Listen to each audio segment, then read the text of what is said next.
Bonjour à toutes et à tous. J'espère que tout va bien pour vous et autour de vous, que le virus n'a pas trop fait de dégâts. Première édition de ces jeudis de l'expert, consacrée aujourd'hui au volet social de votre activité. Nous sommes ensemble pour une petite heure sous un format numérique qui s'est imposé depuis le confinement comme une évidence et qu'on aura certainement l'occasion de pratiquer plus fréquemment dans les mois qui viennent. Vous avez la possibilité d'adresser vos questions, vos remarques à tout moment. Un emplacement est réservé à cet effet. Vous pouvez en user et en abuser. Je serai votre porte-parole autant que faire se peut auprès de nos invités. Aujourd'hui, vous les voyez à l'écran, nous recevons Marc Isidore, le responsable de l'URSSAF pour le département du Var. Il est confiné à son domicile, mais sur le pont. Bonjour Marc. Bonjour. Et puis à côté, Jacques Baccheretti, qui est pilote de pôle TPE-PME au sein de l'organisme et que je salue avec respect. Bonjour. Bonjour à vous. Alors, on a beaucoup de questions à vous poser, mais d'abord, permettez-moi de me tourner vers Lionel Canesi, le président du conseil régional de l'Ordre des experts comptables PACA. D'abord, Lionel, quelle est la raison qui justifie, qui vous a motivé à initier ces jeudis de l'expert? Bonjour à toutes et bonjour à tous. Depuis le 13 mars, on a lancé au niveau du conseil régional une cellule de crise et de coordination avec les différentes administrations. L'objectif, il y en a trois. Il y a trois priorités. La première, c'est de collecter, de décrypter l'ensemble des textes. Et puis on voit que depuis le 13 mars, il y a beaucoup de textes qui arrivent, qui reviennent, un peu de cacophonie. Le deuxième objectif, justement, c'est après avoir analysé ces textes, d'utiliser notre expertise d'experts comptables. Nous sommes des experts des TPE, des experts de l'économie, des experts des PME, et de faire remonter aux différents organismes les problèmes et de faire des propositions pragmatiques. C'est ce que nous faisons régulièrement avec les différentes cellules dans lesquelles nous sommes associés, que ce soit avec les différents ministères, avec la chambre de commerce, la préfecture, la région. Et puis la troisième partie, c'est d'expliquer notre rôle au cœur de l'économie en ce moment, et les jeudis de l'expert rentrent dans ce cadre-là. Il y a plusieurs objectifs. Déjà, aujourd'hui, on est tous confinés à domicile. Les experts comptables ont très vite mis leurs collaborateurs en télétravail. Il y avait deux raisons à ça. La première, c'est assurer la sécurité sanitaire des collaborateurs. Et puis la deuxième, c'est pouvoir être présent aux côtés des chefs d'entreprise pour les accompagner dans cette crise. Et je voudrais dire que je suis très fier aujourd'hui, moi, de l'engagement des experts comptables qui montrent qu'ils sont véritablement au cœur de l'économie et qui accompagnent leurs clients pour passer la crise et pour préparer la reprise. C'est quelque chose d'essentiel. Et donc, on a choisi de mettre en place ces jeudis de l'expert pour créer du lien avec les experts comptables aujourd'hui confinés à domicile et leurs collaborateurs, et puis aussi apporter des réponses très pragmatiques aux questions que l'on se pose. Voilà, aujourd'hui, on voit bien avec un mois de recul qu'on a besoin de questions très pragmatiques. La période de paye arrive, on a plein de questions qui se posent et l'objectif aujourd'hui, c'est d'y répondre. Donc, on débute par le volet social qui a été choisi aujourd'hui. Oui, on débute parce qu'on est voilà, on est le 23 avril, la période de paye arrive, donc il y a plein de questions qui se posent. Au-delà aussi, il y a le fonds d'action sociale, il y a le CPSTI qui vient de sortir, il y a la prime Macron où les clients se posent plein de questions, les experts comptables aussi. Donc voilà, on a décidé de réunir des experts de l'URSSAF que je remercie pour répondre à l'ensemble des questions que se posent les clients et la profession. Alors, la régie m'indique que nous sommes d'ores et déjà 180 inscrits, en tout cas 180 appareils connectés, c'est-à-dire davantage de personnes, et ce chiffre ne cesse d'augmenter de minute en minute. Alors, Marc Isidore, les services de l'URSSAF sont sur le pont depuis le 16 mars. Vous fonctionnez comment, finalement? Tous en télétravail? Alors, depuis le 16 mars, tous les salariés sont en télétravail. On a mis à peu près une semaine pour connecter la plupart de nos collaborateurs. À ce jour, on a à peu près 850 salariés qui sont connectés chez eux, soit sur des ordinateurs professionnels, soit sur leur propre ordinateur portable. Donc, l'activité continue. On répond toujours au téléphone, on répond bien sûr aux mails. On a une activité qui s'est organisée. Et en fait, on peut répondre aujourd'hui à toutes les questions que nous posent, que ce soit les experts comptables ou les cotisants. Alors, de nombreuses mesures ont été prises d'aide aux entreprises. Pour ce qui vous concerne, la principale et la première, ça a été le report des cotisations et l'arrêt des contrôles. Peut-être que je vais en parler, oui. Oui, alors allez-y. Donc, ce qui s'est passé, c'est qu'au niveau national, déjà, il y a eu des options qui ont été prises pour un report systématique des cotisations à 3 mois.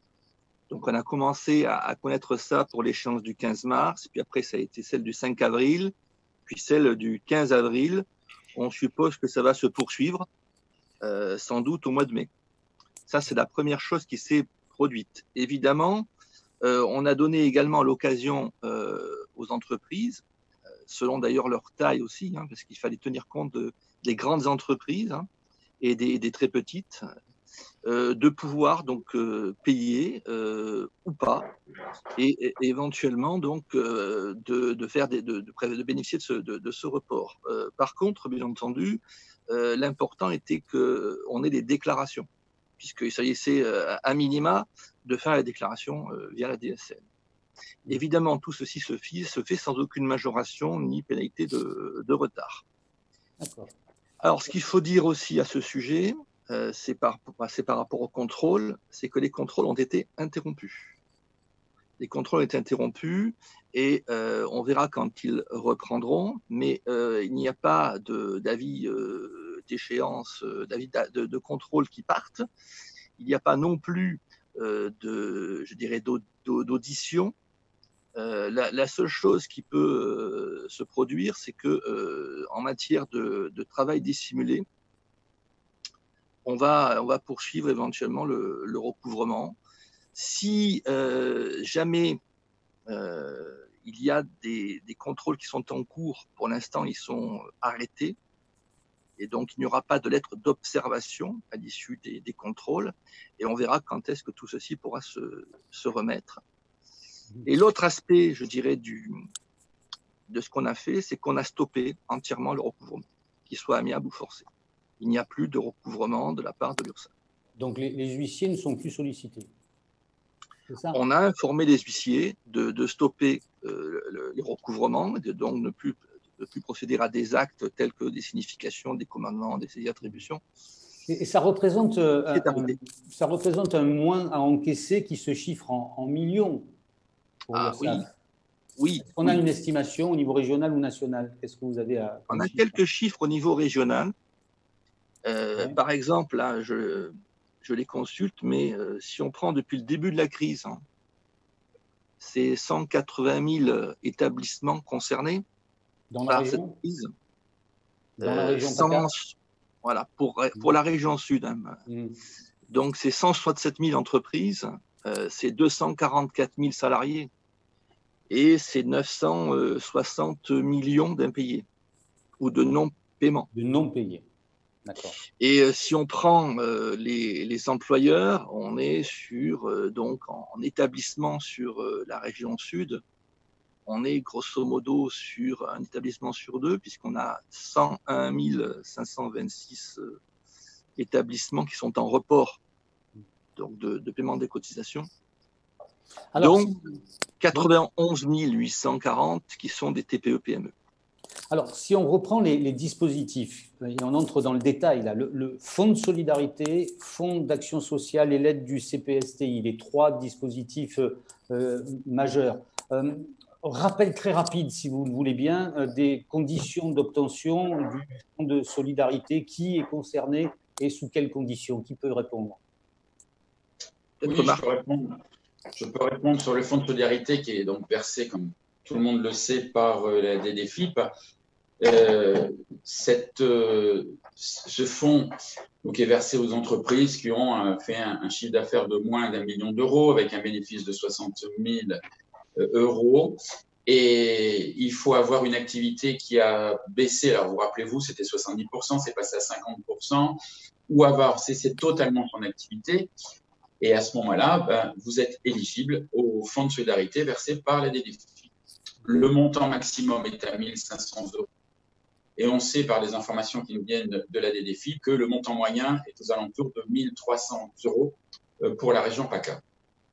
Ça, c'est pour le Fonds de solidarité. Voilà, c'est le Fonds de solidarité. Ensuite, on a le Fonds d'action sociale. Beaucoup de tergiversations sur le Fonds d'action sociale. Au début, il était cumulable. Maintenant, il ne l'est plus. Ça veut dire que celui qui n'est pas éligible au Fonds de solidarité peut être éligible au Fonds d'action sociale. Ce Fonds d'action sociale varie entre 500 et 1 000 euros. Donc ça, c'est le deuxième volet des aides qui sont apportées aux chefs d'entreprise. Reste le CPSTI, donc. Et voilà, le troisième volet qu'on a découvert il y a à peu près 15 jours, c'est un fonds spécifique. Vous savez que les caisses de retraite ont des trésors de guerre. Et un des trésors de guerre des retraites complémentaires des indépendants, parce que ça ne s'adresse qu'aux artisans et commerçants, et y compris les auto-entrepreneurs, il y a un reversement des cotisations de 2018 qui ont été payées par les artisans et commerçants sur leur retraite complémentaire. Donc le taux est à peu près de 7%. Donc on reversera avec un maximum de 1 250 € les cotisations qui ont été payées par les artisans commerçants en 2018. Et cette aide est cumulable avec le Fonds d'action sociale? Cette aide est cumulable avec le Fonds d'action sociale. Et le Fonds de solidarité aussi? Et le Fonds de solidarité aussi. Alors, on a recueilli un certain nombre de questions depuis une dizaine de jours auprès des experts comptables de la région Provence-Alpes-Côte d'Azur et je m'en vais tout de suite vous en retranscrire quelques-unes. Donc, le principe, question rapide et autant que faire se peut, réponse rapide. La première, mais je crois que vous avez en partie répondu, mais 2 fois valent mieux qu'une. Jusqu'à quand les contrôles URSSAF sont-ils suspendus? Alors, je vais répondre. En réalité, pour l'instant, ils sont suspendus sine die, parce que finalement, on attendra de voir comment on sort de la crise. Pourquoi? Parce que tout simplement, pour faire court, ça veut dire que les contrôles, il ne faut pas l'oublier, les inspecteurs se rendent au sein des entreprises. Donc, il va y avoir un problème à la fois de déplacement et de contact. Et s'ils font des auditions, dans le cas du travail dissimulé, ça aussi c'est pareil, c'est contact avec des salariés. Donc, on attendra de voir le plan du gouvernement et comment on va pouvoir reprendre des contrôles. Ce n'est pas pour tout de suite. Mesures de distanciation, etc. Exactement. Autre question qui a été posée plusieurs fois. Hein. Ne doit-on pas conseiller à nos clients de ne pas régler leurs cotisations, même s'ils sont en mesure de le faire, dans la mesure où le gouvernement pourrait tout simplement les annuler? Qui peut répondre? Ça va être difficile à l'URSSAF de demander aux experts comptables et aux travailleurs indépendants et entreprises de ne pas payer leurs charges. Ce discours, on ne pourra pas le porter. Il est vrai qu'il y aura sûrement des plans d'action qui seront donnés par le gouvernement. Je ne pense pas que ce sera pour les entreprises, puisque énormément d'entreprises ont rappelé les chiffres tout à l'heure. Il y a une entreprise sur 2 qui n'a pas quitté ses cotisations. Et la plupart des entreprises, vous l'avez vu, il y a 9,5 millions de salariés qui sont en activité partielle, qui ne payent pas de charges sociales. On a vu donc nos cotisations baisser, celles qui ont été déclarées aux échéances du 15 mars et 15 avril, là récemment. On ne pourra pas annuler, je pense, ces cotisations-là. Alors, attendre que le gouvernement les cotisations et pendant ce temps-là, on ne paye pas, ça ne sera pas un discours qu'on tiendra parce que vous savez, et vous l'avez tous entendu hier, 41 milliards d'euros de déficit à la sécurité sociale, il faut bien le financer. Donc, on ne peut pas porter ce discours. Peut-être y aura-t-il quelques professions qui bénéficieront de cette annulation. Je pense qu'il y aura des plans, ne serait-ce qu'on en a déjà parlé, il y aura un plan pour les cafés, hôtels, restaurants, spectacles. Là, oui, il y aura sûrement des plans, peut-être d'annulation, mais à ce jour, on n'a aucune information que l'on peut transmettre. Et puis, on a aussi un rôle, les experts comptables. On est dans une période de crise. Je pense que la solidarité et la fraternité doit être un mot et des valeurs très importantes, sont des mots et des valeurs très importantes. On a des entreprises qui se portent bien et des entreprises qui sont en vraie difficulté. La trésorerie de notre nation n'est pas non plus un puits sans fond et je crois qu'on a une responsabilité de conseiller à nos entreprises qui se portent bien de régler leurs cotisations, d'aider la solidarité nationale de façon à ce que les fonds disponibles aillent vraiment pour ceux qui souffrent. Moi, j'ai une ambition avec les experts comptables de la région, c'est de sauver toutes les TPE, PME. Mais pour ça, il faut que les fonds disponibles aillent vers ceux qui en ont vraiment besoin. Je crois que c'est très important si on veut passer cette crise de la meilleure façon. Alors, une autre question. J'ajouterais juste un point. N'oublions pas que les cotisations sociales financent les allocations chômage et financent les indemnités journalières maladie. Alors, une autre question. Quels sont les délais de réponse et de versement lorsqu'on a déposé une demande auprès du Fonds d'action sociale? Quels sont les délais de réponse et de versement? Alors, malheureusement, ils sont longs, puisqu'on a reçu plus de 40 000 demandes de fonds d'action sociale. Malheureusement, la plupart des réponses vont être négatives, puisqu'il y aura un cumul avec le fonds de solidarité. On en fait, pour vous donner des chiffres précis, on fait à peu près 1000 réponses par jour. et on verse, alors on est à peu près aujourd'hui à quelques milliers de versements de fonds d'action sociale. Mais en fait, c'est complexe d'avoir les chiffres parce que c'est un outil qui vient du RSI et aujourd'hui, on a du mal à faire des extractions. Donc, je comprends que c'est pas une bonne réponse pour vous, experts comptables, mais sachez qu'on a mis tout en œuvre, on a mis tous nos inspecteurs pour travailler sur le fonds d'action sociale pour permettre aux chefs d'entreprise d'avoir des réponses rapides sur l'éligibilité ou pas. Alors, une autre question qui nous rappelle quand même que les choses ont été variables. Que faire si j'ai déposé un dossier de fonds d'action sociale alors qu'il était compatible avec le FSE? Pendant une semaine, il y a eu une compatibilité envisagée. Qu'est-ce que je dois faire? En fait, dans les chiffres que je vous ai donnés, dans les 40 000 qu'on a à peu près encore à traiter, il y a environ 12 000 doublons. C'est-à-dire que les gens ont fait plusieurs fois les demandes, puisqu'une fois, il y avait un premier imprimé, puis un autre imprimé qui a été mis en place. Donc, aujourd'hui, comme on le dit à chaque fois dans toutes nos réunions avec vous, experts comptables, vous avez des cas précis avec des gens en difficulté. N'hésitez pas à passer par le CROEC, et là, je parle sous l'autorité de Lionel, qui nous feront passer les demandes. On a des situations dramatiques, des gens qui n'étaient pas inscrits, par exemple, parce que le CFE, le Centre de formalité des entreprises, n'avait pas encore pris en compte l'inscription, qui sont éligibles à aucune mesure. On prend en compte les demandes et on essaye de les traiter le plus rapidement. Alors, je consulte en même temps les questions qui déroulent au fur et à mesure et qui s'accumulent.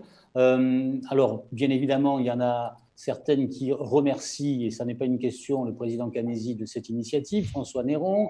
Quelqu'un se demande pour le report des charges sociales, est-ce qu'il est toujours utile de confirmer par mail le report à l'URSSAF? Non, non, pas du tout. Jacques répondra sur les régimes généraux et je compléterai sur les travailleurs indépendants. Non, aujourd'hui, ce qui se passe au niveau national, ce n'est pas uniquement pour la région sud, c'est que systématiquement, à partir du moment où je dirais le ministère et les pouvoirs publics établissent qu'il faut faire un report de 3 mois, le report se fait systématiquement de manière informatique. Donc, c'est notre informatique qui prend, je dirais, le relais et ce report se fait automatiquement. Donc, évidemment, ce qu'on fera, c'est qu'il faudra revoir parce que tout le problème, il sera après. Et ça sera d'ailleurs le souci, c'est que à partir du moment où on arrêtera cette période de crise sanitaire, eh bien, on attendra le feu vert du national qui, sans doute, là aussi, prendra la main et nous dira de traiter de manière informatique pas mal de choses. Alors, Sylvie Rougerie qui nous dit comment s'apprécie le revenu de 60 000 euros pour une entreprise individuelle et un BNC, c'est ça? Quid des charges sociales plus précisément? C'est un revenu de 60 000 euros ou c'était bénéfice de 60 000 euros? En fait, ça concerne le fonds de solidarité des entreprises de la DGFiP, ça. Donc, en fait, c'est 60 000 euros par dirigeant. Donc, depuis l'ordonnance qui est sortie la semaine dernière, ou le décret, c'est un arrêté, je crois, qui est sorti la semaine dernière. Donc, c'est 60 000 euros par dirigeant et il faut rajouter les cotisations sociales et la rémunération du dirigeant. Il y a un flou aujourd'hui dans le traitement entre un dirigeant, par exemple, un article 62, un gérant de SARL, et une entreprise individuelle, donc qu'on soit à l'impôt sur le revenu sous forme BIC ou BNC. On n'a pas la réponse aujourd'hui, mais on parallélise d'efforts. Moi, j'aurais tendance à les rajouter, mais voilà, aujourd'hui, on n'a pas de réponse. Je ne sais pas si l'URSSAF a une réponse, mais on n'a pas, de notre côté, on n'a pas de réponse plus précise. Non, pas plus. Le fonds de solidarité, c'est Yvan Barneau qui pose la question. Le fonds de solidarité, le CPSTI, sont-ils soumis à cotisation sociale ou sont-ils déductibles comme pour les impôts? Non, il n'y a pas de cotisation dessus. Ils sont exonérés. Que ce soit le fonds d'action sociale.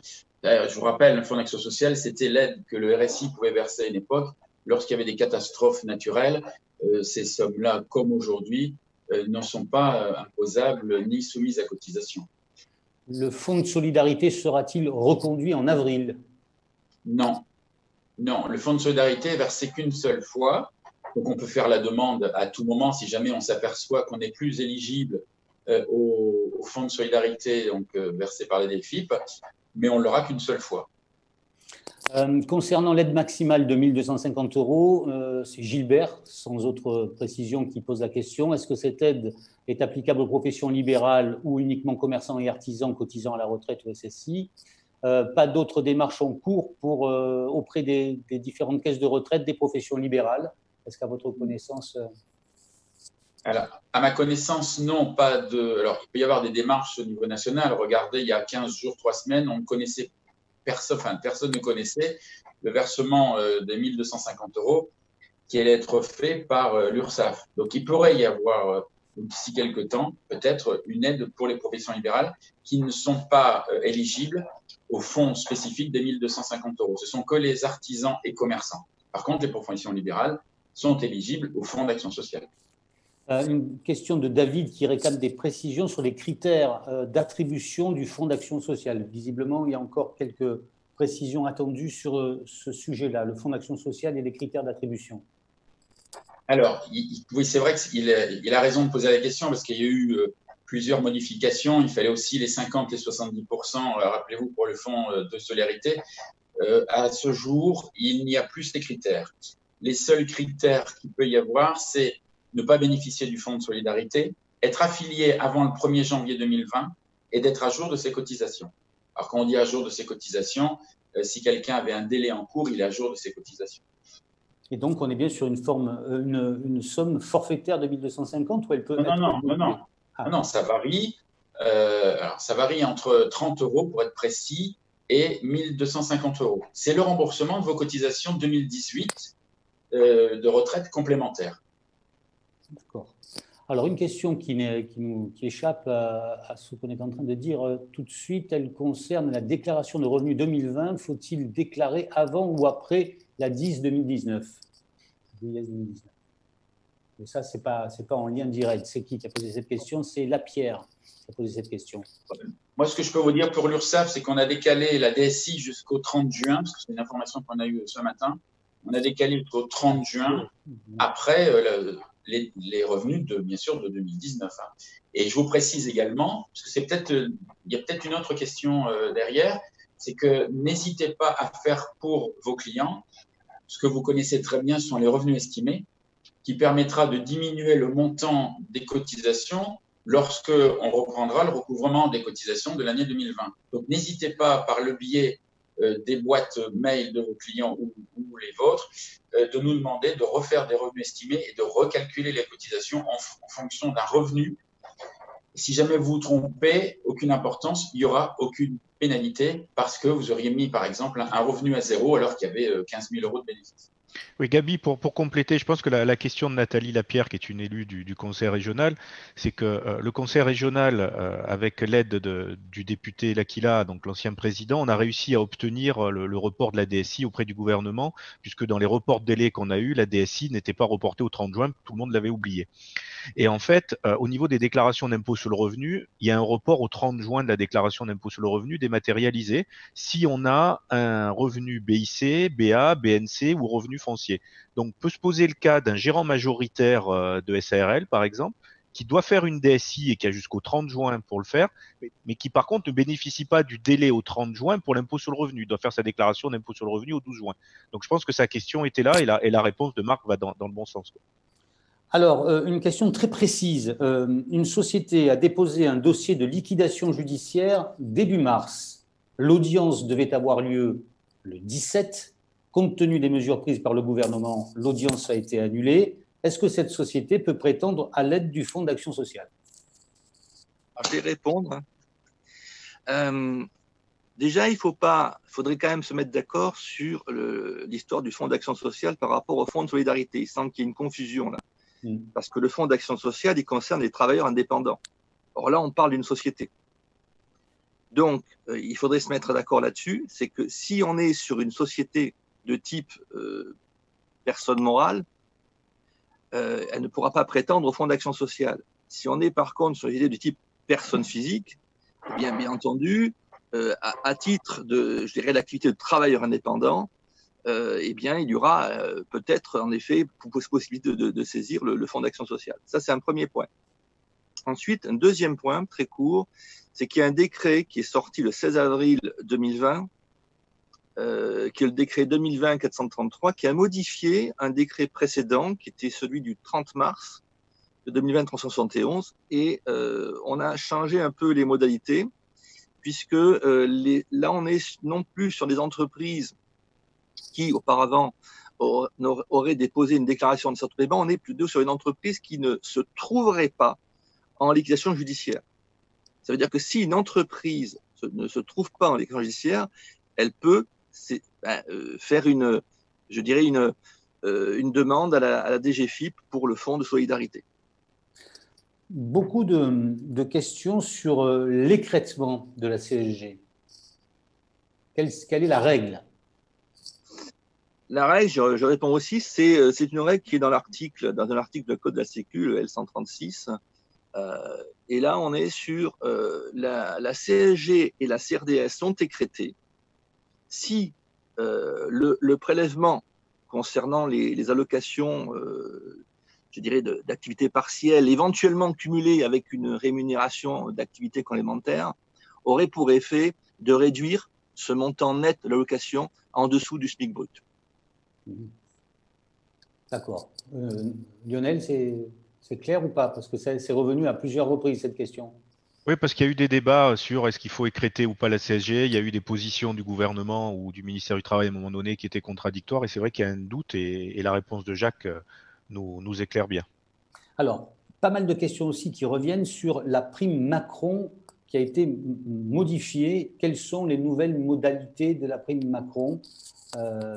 Oui, 4 ou 5 questions sur ce thème. Alors, on va essayer d'y répondre. Alors, d'abord, il faut dire que ça a été en effet modifié. C'est une ordonnance du 1er avril 2020 qui modifie à la fois la date limite, mais aussi les conditions de versement. Alors, sur la date limite, il faut rappeler que la loi de finances 2020 prévoyait qu'elle était fixée au 30 juin. Dorénavant, elle est reportée jusqu'au 31 août 2020. Ça, c'est pour la date. Il y a un deuxième point sur les modalités, c'est qu'il y a la suppression de l'obligation de mise en place d'un accord d'intéressement pour les entreprises de moins de 250 salariés, alors que c'était une obligation loi de finances. Donc, pas la peine d'avoir un accord d'intéressement, mais attention, alors pour les entreprises de moins de 250 salariés, mais aussi, par contre, dans la limite de 1 000 euros. Et le troisième point important, justement, c'est que cette limite de 1 000 euros, elle peut être portée à 2 000 euros pour les employeurs qui mettent en œuvre un accord d'intéressement. Bien, c'est clair. Alors, je prends à la volée d'autres questions.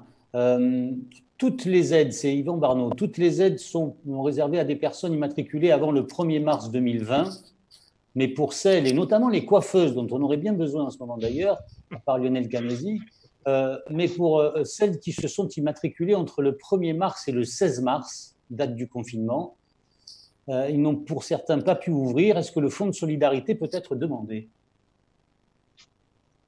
À mon avis, non. Bon, c'est le fonds de solidarité, c'est peut-être une question à poser auprès de la DGFiP, mais pour nous, il y a bien des dates précises. Quelqu'un qui a commencé son activité après le 1er mars n'est pas éligible, par exemple, au fonds d'action sociale. Donc, non. Donc, malheureusement, je ne pense pas que, sauf si les textes changeaient, mais je ne pense pas que cette personne peut bénéficier du fonds de solidarité. Alors, Catherine Balotti s'inquiète, mais je crois qu'on a répondu en grande partie. Peut-on imaginer qu'il n'y aura pas de contrôle URSSAF sur cette période, car au vu des informations souvent contradictoires et qui affluent, certains bulletins sont un peu approximatifs? En d'autres termes, est-ce que le droit à l'erreur pourra jouer? Bien évidemment. Et comme je l'ai dit tout à l'heure, il n'y a pas de contrôle URSSAF cette période. D'ailleurs, ce serait quand même un peu contradictoire avec toutes les conditions actuelles. Concernant, c'est Justine, concernant la demande d'action sociale, pas de critères de perte de chiffre d'affaires? Non. Plus de critères de chiffre d'affaires, comme elle a raison, ça existait au début. Mais il n'y a plus de critères, je les ai rappelés tout à l'heure. Est-ce que le fonds de solidarité sera possible en avril si on ne l'a pas sollicité pour mars? Le fonds de solidarité est reconduit. Je parle bien du fonds de solidarité versé par la DGFiP. Le fonds d'action sociale? Le fonds d'action sociale, non, c'est qu'une seule fois. Oui, c'est des questions, Gabi, qui reviennent souvent là. En fait, on a tendance, comme il y a beaucoup d'acronymes qui se ressemblent, le fonds d'action sociale de l'URSSAF est versé qu'une seule fois. Le fonds de solidarité de 1 500 € versé par la DGFiP est versé en mars, avec des critères qui étaient disponibles en mars, et en avril, avec de nouveaux critères. Donc, on parlait tout à l'heure de 60 000 € par dirigeant. On est passé maintenant on peut comparer le mois d'avril 2020 soit au mois d'avril 2019, soit si c'est plus favorable pour l'entreprise, à la moyenne du chiffre d'affaires mensuel 2019. Voilà. Mais il ne faut pas qu'on confonde tous les dispositifs. Le fonds de solidarité de 1 500 €, c'est tous les mois pour l'instant. Le fonds d'action sociale, c'est une seule fois. Jusqu'à quand on peut demander ce fonds d'action sociale? C'est une question de Déborah Artiche.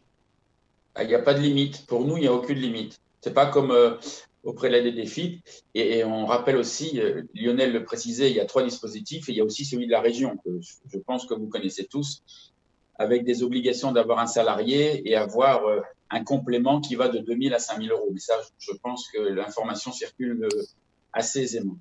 Alors, par contre, c'est pas très simple à calculer puisqu'il faut vérifier la trésorerie disponible de l'entreprise, regarder sur les 30 mois qui suivent quelles sont les dettes à payer, plus les frais généraux, calculer cette valeur ajoutée, en fait, cette différence. Et selon le niveau de son chiffre d'affaires, jusqu'à 200 000 €, on a droit à 2 000 €, entre 200 000 et 600 000, et puis au-delà de 600 000. Donc voilà, c'est vrai que c'est pas hyper simple, mais voilà. Il faut prouver que la banque ne vous aide pas en plus. C'est ça, qu'il n'y a pas eu de PGE obtenu pour un montant normal. Donc, quand Marie Casanova qui nous dit « Je viens d'entendre la chose suivante, on ne bénéficie pas du fonds de solidarité 2 fois, ça signifie que mon client restaurateur qui l'a obtenu au titre du mois de mars ne peut pas l'avoir en avril. » On vient d'y répondre, en fait. C'est le fonds de solidarité, oui, le fonds d'action sociale, non. D'accord. Autre question, sur la prime Macron, peut-on ne pas verser de prime Macron à des salariés absents pour arrêt maladie ou autre, sans que soit remise en cause la totalité de l'enveloppe Macron? Jacques. Alors là, c'est un sujet, mais il ne faut pas l'oublier, la prime Macron est possible, déjà, ou pas. Alors, si on est hors accord intéressement, ça veut dire derrière que, il ne faut pas l'oublier, les employeurs ne sont pas obligés de verser une prime exceptionnelle de pouvoir d'achat. La prime Macron n'est pas obligatoire. Par contre, s'il y a un accord d'intéressement, alors là, je pense qu'il faut voir l'accord d'intéressement tel qu'il a été libellé. Et est-ce qu'on peut, c'est Thierry Lemal qui pose la question, est-ce qu'on peut différencier la prime en fonction du télétravail ou pas? Alors là, c'est pas forcément du domaine de l'URSSAF, mais c'est le débat actuel. Hein. Je rappelle qu'aujourd'hui, dans les médias, c'est le débat sur on pourrait peut-être verser une prime qui serait supérieure à ceux qui sont en télétravail, voire même d'ailleurs à ceux qui vont travailler, parce qu'il n'y a pas que les télétravailleurs, par rapport à ceux qui ne le sont pas. Si on ne fait pas référence à un accord d'intéressement, moi j'aurais tendance à dire que c'est possible. Alors, il y a énormément de questions aussi qui ont trait à l'activité partielle. Je sais que l'activité partielle n'est pas directement de votre ressort, quoique vous êtes informé malgré tout sur ces questions-là. Donc, la prise en compte des heures supplémentaires dans l'établissement des feuilles de salaire pour les travailleurs en activité partielle. Là encore, c'est le flou. C'est ce qu'on nous dit à plusieurs reprises. Alors, il ne faut pas l'oublier, c'est quelque chose. Alors, on n'a pas plus d'informations sans doute que vous. Les dernières informations que nous avons, c'est encore celles qui ont été mises à jour par le site du ministère du Travail. Et il est bien précisé que les heures supplémentaires, elles, ne font pas l'objet d'une indemnisation. Donc, l'indemnisation ne sera faite que dans la limite de la durée légale du travail. Donc ça, c'est ce que nous avons comme information. Et donc, dès l'instant que des heures supplémentaires sont accomplies, ne font pas l'objet d'une indemnisation par l'État. Encore une question sur cette thématique-là. Est-ce que les salariés au forfait sont éligibles à l'activité partielle? Vous avez la réponse? Oui, très récemment. Il y a un texte qui est sorti il y a quelques jours, je crois qu'il y a 4 ou 5 jours, qui est d'ailleurs sur les salariés qui sont avec une convention de forfait.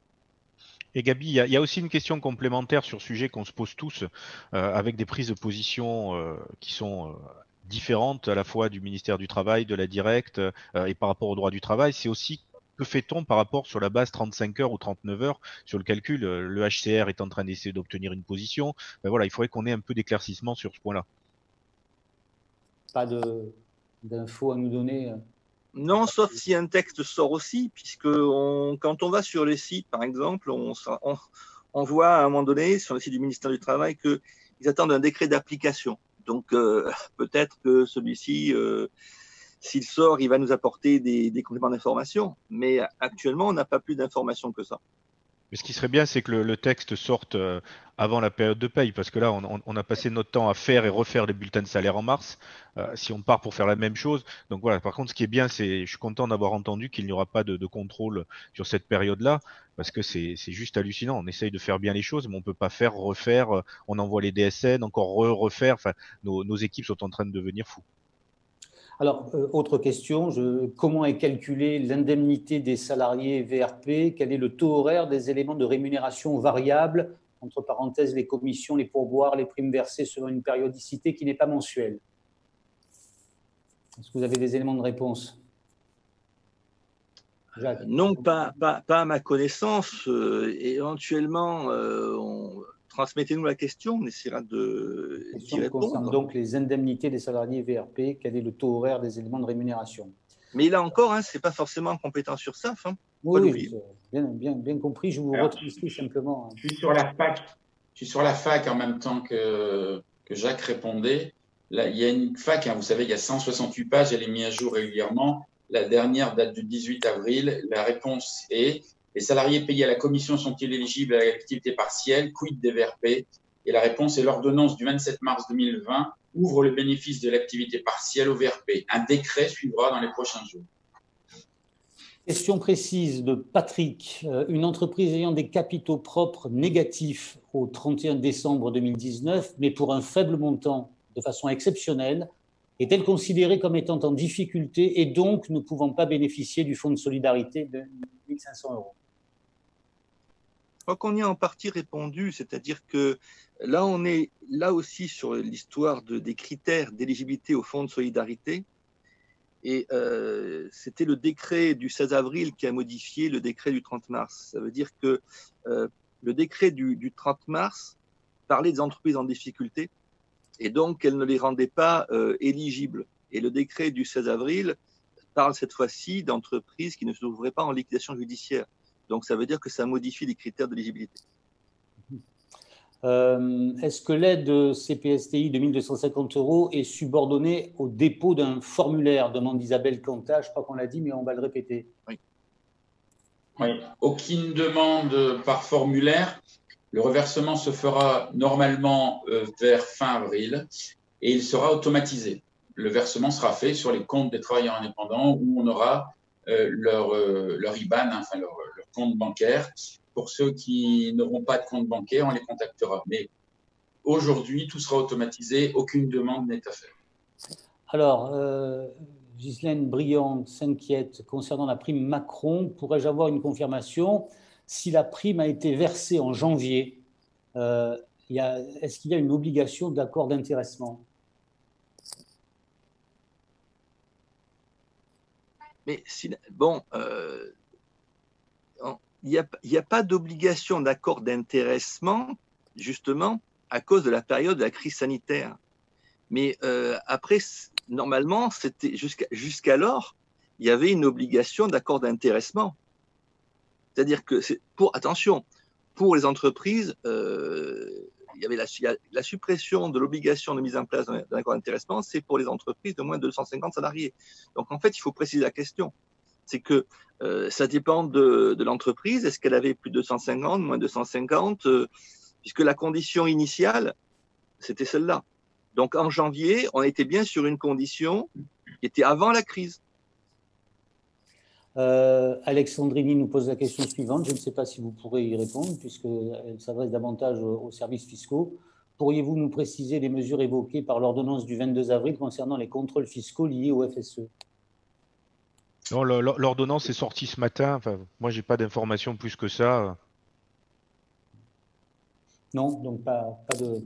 Non, par contre, il y a une question qui se pose par rapport à l'activité partielle et les cotisations sociales, le fait de soumettre aux cotisations sociales l'activité partielle. Donc, on a eu la réponse que à partir du moment où quand je bénéficie d'une activité partielle, l'indemnité d'activité partielle n'est pas soumise à cotisation sociale, sauf la CSG.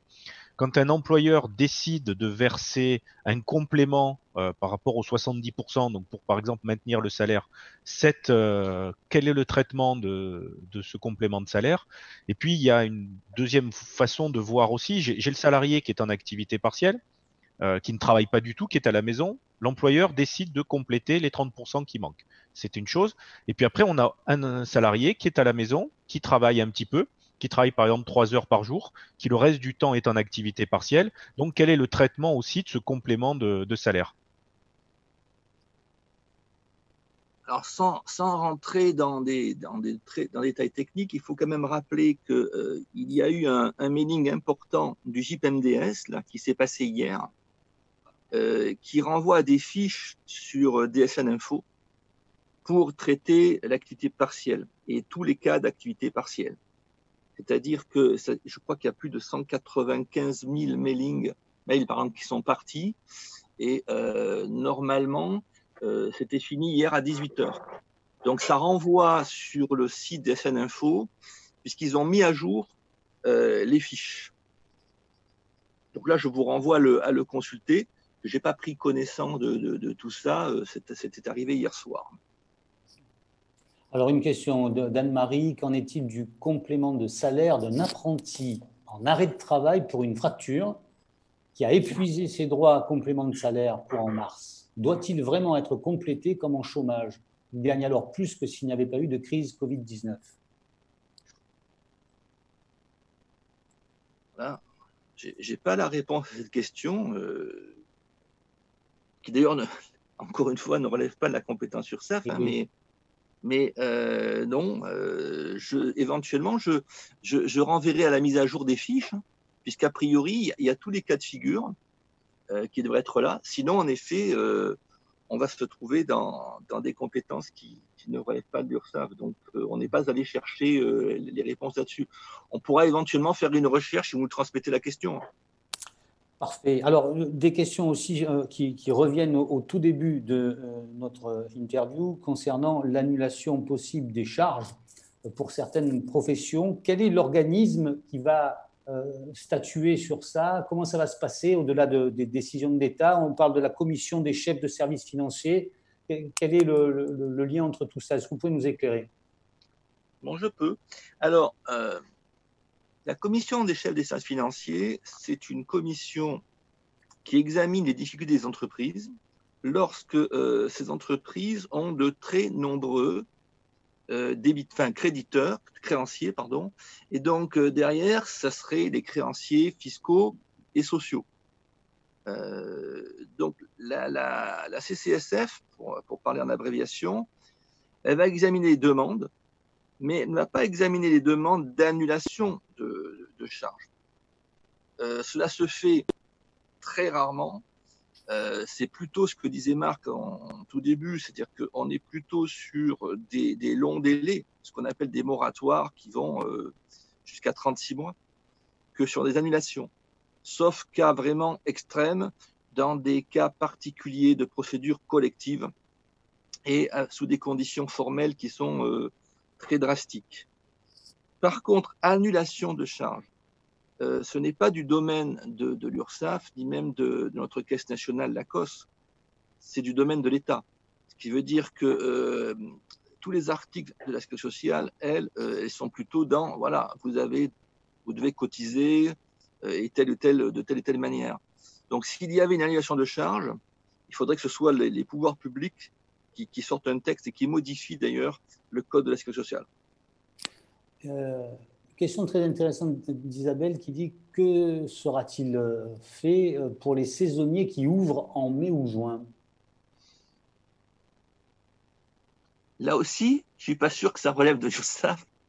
Je pense que ça relève des plans de redressement, puisque tout le monde est en attente du plan que, à la fois, pourrait proposer l'État, mais aussi pourrait proposer les régions. voire même d'ailleurs des municipalités. Puisque derrière, quand on parle de saisonnalité, par exemple, si on est sur notre région, il y a une grande partie, par exemple, de plagistes. Je pense bien sûr à Nice, bien sûr, mais aussi à Marseille, à Toulon. Et derrière, ça serait plutôt, est-ce que les municipalités peuvent faire un effort sur les charges de ces plagistes, etc. Mais ça ne relève plus du tout alors de l'URSSAF. Lionel, est-ce que vous avez détecté des questions qui m'auraient échappé dans la liste de toutes celles, et alors elles sont très très nombreuses, qui s'accumulent sur la page dédiée à cet effet? Alors, on a une question, alors je la retrouve parce qu'on est à plus de 100 questions. Le dirigeant salarié qui avait droit à l'arrêt maladie garde d'enfants et qui malheureusement ne peut pas passer lui en activité partielle, est-ce que vous avez une idée de ce qui est prévu pour eux?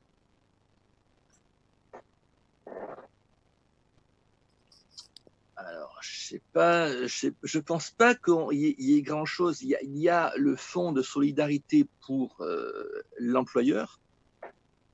Il n'y a pas de possibilité de fonds d'action sociale puisqu'il n'est pas considéré comme travailleur indépendant. Donc derrière tout ça, il n'y a pas non plus le CPSTI puisqu'on est sur les artisans commerçants. Donc le problème du dirigeant est peu particulier parce que là on parle de dirigeant salarié. Il faudrait qu'il ait un contrat de travail totalement différent de son activité de dirigeant et il faudrait qu'il soit reconnu au titre de ce contrat de travail comme un salarié potentiel par Pôle emploi. C'est vrai que là, on met le doigt sur le principal trou dans la raquette aujourd'hui de toutes les aides, c'est le dirigeant. Le chômeur a droit à la totalité de son chômage. Le salarié qui est en activité partielle, il a 84 ou 85% de son net. Et le dirigeant de nos TPE, PME n'a plus rien. Ou n'a pas grand-chose. Il a les 1500 euros dans certains cas, peut-être le fonds d'action sociale pour certains. Si on prend le cas, par exemple, d'un restaurateur qui aujourd'hui est fermé, sa trésorerie a déjà été obérée par la grève des gilets jaunes, puis la grève des retraites. Donc à un moment donné, il va bien falloir aussi qu'ils puissent manger, qu'ils puissent vivre. Et il y a une complexité à ce niveau-là. Donc moi, j'ai fait une proposition, on essaye de porter une proposition avec quelques-uns, c'est d'essayer d'avoir un espèce de système qui ressemble à l'activité partielle pour le dirigeant, peut-être plafonné au SMIC, mais au moins qu'ils aient un revenu de subsistance pour passer ces moments-là. Il y a une question aussi qui revient régulièrement, là je vois par exemple Christine, c'est la question de l'indemnité d'activité partielle et des cotisations prévoyance et mutuelles. Donc est-ce qu'il faut soumettre l'indemnité d'activité partielle aux cotisations de prévoyance ou de mutuelle? Ça vous laisse sans voix. Oui, tout à fait. Vous n'êtes pas obligé d'avoir réponse à tout immédiatement, Jacques. Non, mais là, c'est une question qu'on ne connaît pas. On n'a pas lu les 160 pages aussi je dirais, du ministère. Bon, posez-les à nous de manière écrite. On essaiera de faire nos recherches et d'y répondre. Le FSE est-il cumulable avec l'aide de retour à l'emploi? C'est Luc qui nous pose cette question.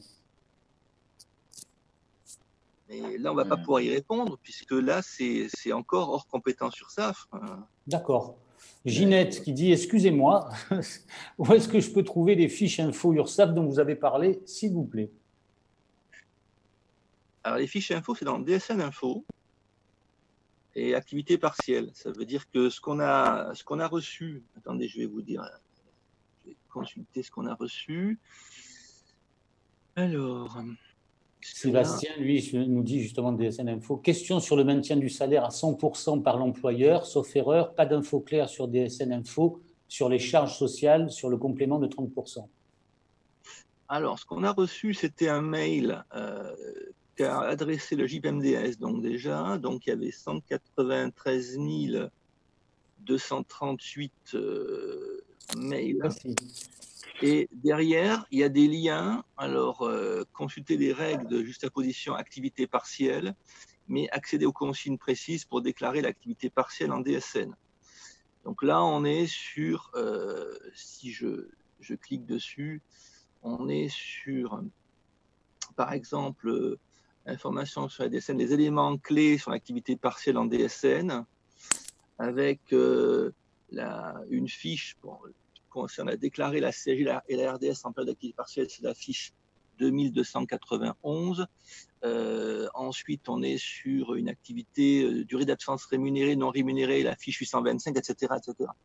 Donc, c'est tout ce qu'on a reçu hier soir là-dessus. Il y a une question qui revient régulièrement aussi, qui nous anime tous, c'est la hiérarchie des textes.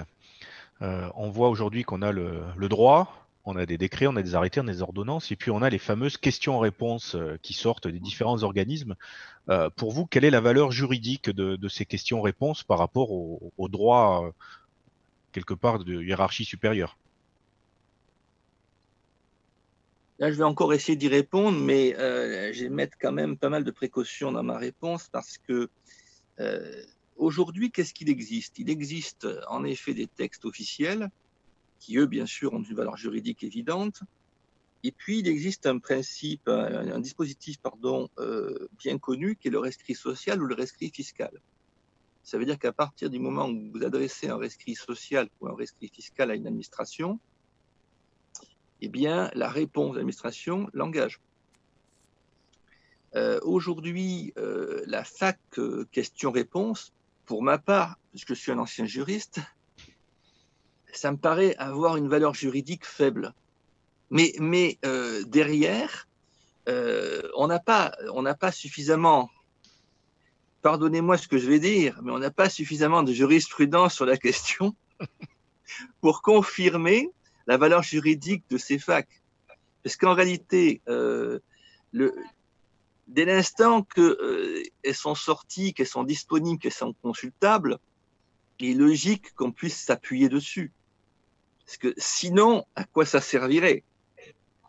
Mais c'est vrai qu'en matière juridique, si vous portez ça devant un tribunal, c'est compliqué parce qu'on va rechercher le texte. Ça veut dire qu'à travers la fac, on regardera le texte qui a fait dire quelque chose. C'est-à-dire que la réponse a été faite, mais ça correspond à quel texte?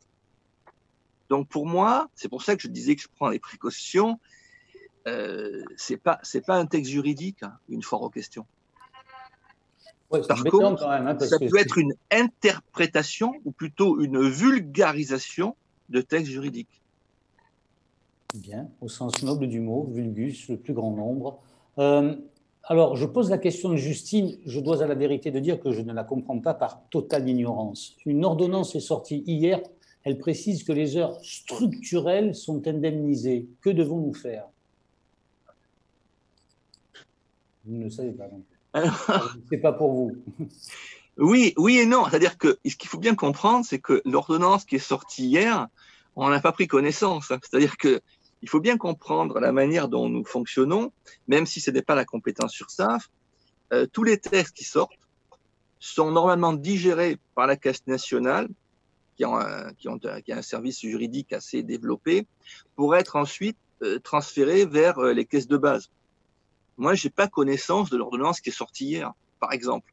Mais je n'ai pas connaissance non plus de l'analyse qu'en a faite la Caisse nationale. Donc, quand bien même, ça ne serait pas notre compétence. Alors, Déborah s'inquiète depuis votre réponse sur les foires aux questions qui sont juridiquement contestables. Elle dit comment est-ce qu'on va faire alors par la suite, hein? On ne peut même plus faire confiance aux foires aux questions, alors jusqu'où s'arrêtera-t-on? Non, mais je sais pas, en complément de ce que j'ai dit, je sais pas si vous avez vu, mais parfois dans les foires en question, vous avez une mention qui dit sous réserve que. Ça veut dire que.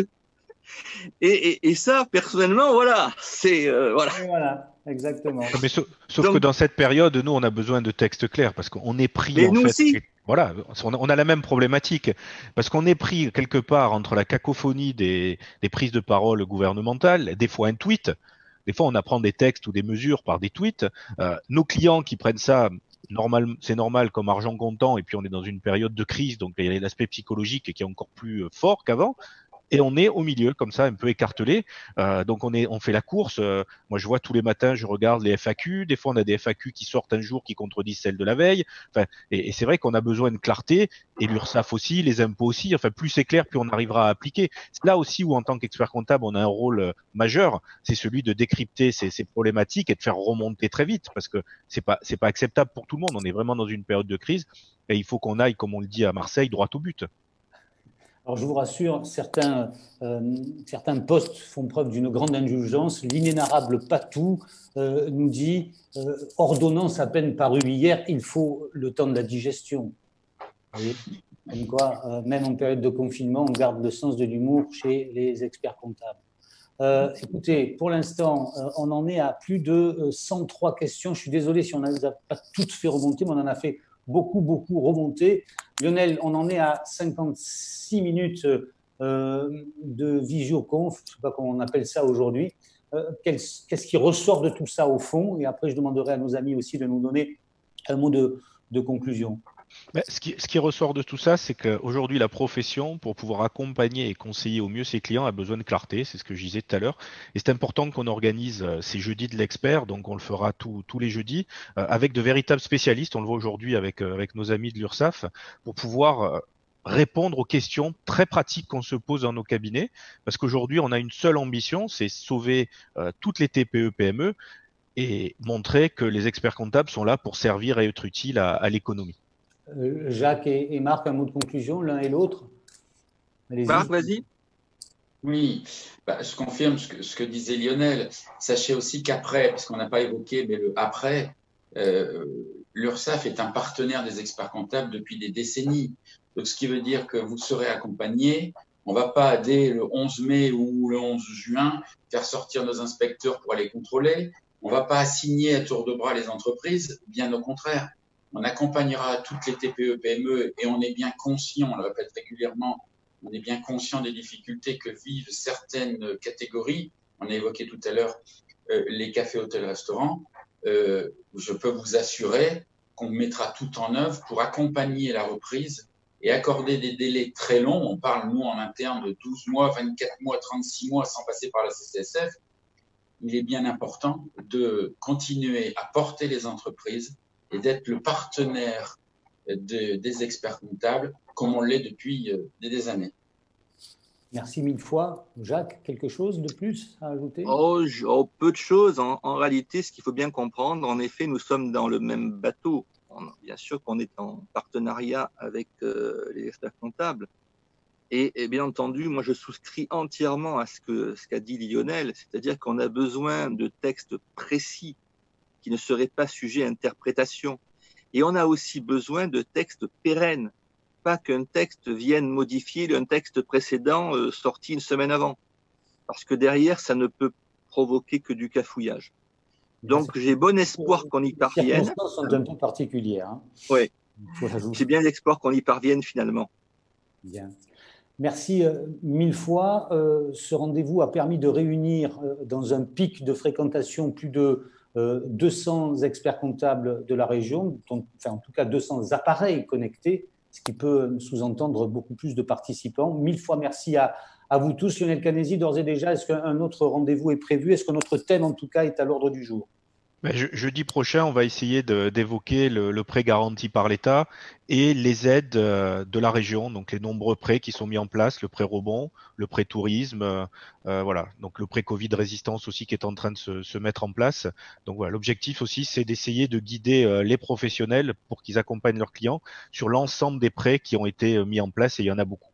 Donc, rendez-vous jeudi prochain. Mille fois merci à vous tous et à très bientôt. Encore merci Marc et Jacques pour votre contribution précieuse. Avec plaisir. Merci, au revoir. Bonne journée. Bonne journée. Prenez soin de vous. Oui, vous aussi, merci.